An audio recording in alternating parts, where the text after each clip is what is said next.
Sir আমার মুখের ভিতরে ঢোকা নিষেধ।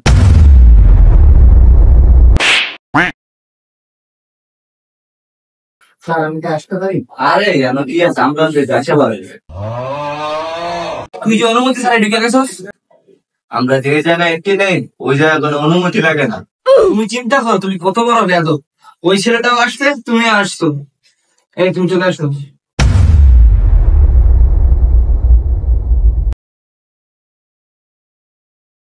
তোমাদের সিভি গুলো দেখো। স্যার এই যে আমার CV। তোমার সিভি কোন? আমার কোনো সিভি লাগে না। তোমার নাম কি? স্যার আমার নাম রাফসান। তুমি কতটুকু পর্যন্ত পড়ালেখা শেষ করেছো? স্যার আমি ঢাকা বিশ্ববিদ্যালয় থেকে মাস্টার্স কমপ্লিট করেছি। বাহ তুমি ভালো স্টুডেন্ট।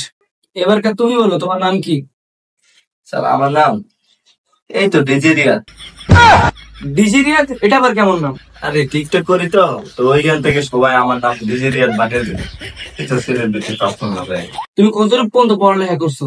এই তো স্যার এফএসএসসি পর্যন্ত পড়ালেখা করেছি। এফএসসি মানে?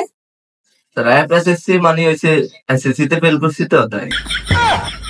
তোমাদেরকে এখন কিছু প্রশ্ন করবো আমি। আচ্ছা স্যার কি প্রশ্ন? এইসব প্রশ্ন তো আমি নিতে পারি। আচ্ছা তাহলে তোমরা এ স্কোয়ার মাইনাস বি স্কোয়ারের সূত্র বলো। এ স্কোয়ার মাইনাস বি স্কোয়ারের সূত্র স্যার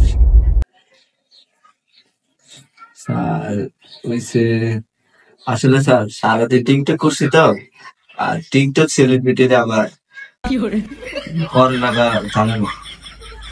সত্যি কথা স্যার এ স্কোয়ার মাইনাস বি স্কোয়ারের সূত্র হলো এ প্লাস বি ইন্টু এ মাইনাস বি। সাবাস হইছে। এই যে তুমি তো ইন্টারভিউ সিলেক্টেড হইছো এখন তোমার জয়েন করতে হইলে ওই যে বুঝো না? স্যার এটা মানে তো বুঝলাম না স্যার, একটু বুঝিয়ে বলতে ভালো হয়। ওই যে বুঝো না অফিসে কিছু নিয়ম কানুন আছে, বেশি না তোমার 5 লাখ টাকা দিয়ে চাকরি কনফার্ম। স্যার এর মধ্যে তো আমার কাছে 5 লাখ টাকা হয়ে দিলাম স্যার। আমি খুব কষ্টে আমার পড়ালেখা বানাইছি, মাস্টার্স কমপ্লিট করেছি স্যার। 5 লাখ টাকা দেওয়া সম্ভব না স্যার। আচ্ছা তুমি কি 5 লাখ টাকা দিতে পারবা? তাহলে তোমার চাকরি কনফার্ম। আরে স্যার 5 লাখ টাকা মাত্র, এটা তো আমার কাছে বেশিই না। আচ্ছা সমস্যাটা দিয়ে দেবো 5 লাখ টাকা কালকে থেকে তাহলে জয়েন করে দিয়ে। আচ্ছা ঠিক আছে তাহলে কালকে থেকে তোমার চাকরি কনফার্ম, কালকে থেকে চলে আসবো। তো বন্ধুরা আপনারা দেখতে পাচ্ছেন বর্তমান সমাজে চাকরি হচ্ছে টাকায়, যোগ্যতায় না।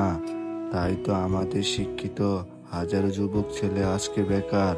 আমাদের উচিত এগুলাকে রোধ করা।